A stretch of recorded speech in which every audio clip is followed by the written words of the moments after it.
Damon has an incredible collection of mostly homologated superbikes. This is Honda's GP bike for the streets. This has 80% of what Honda's actual GP bike has on here. So you can imagine the amount of power that this thing could put down to these two wheels. Yeah. I know there's a couple Ferrari guys in here, but I know my new friend here is going to be showing you what two wheels can do. So I believe if you pan over here,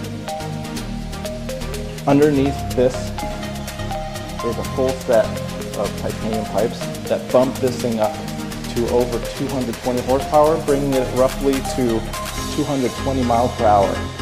And it also increases the RPM range. I think right now you're up to 12, and with that kit, it pumps you up to 14,000 RPM. Just blistering.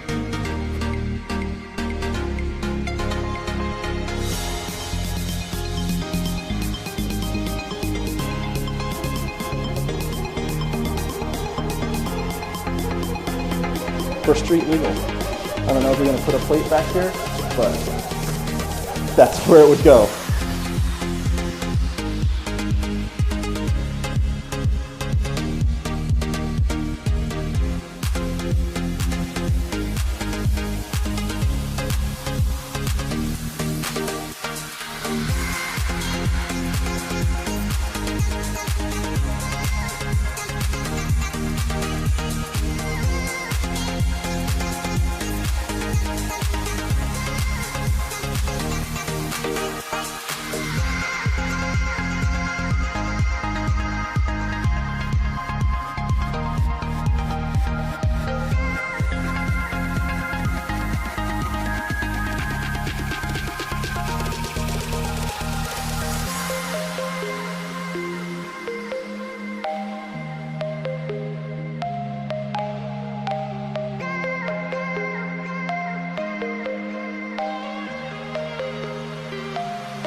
Ignition.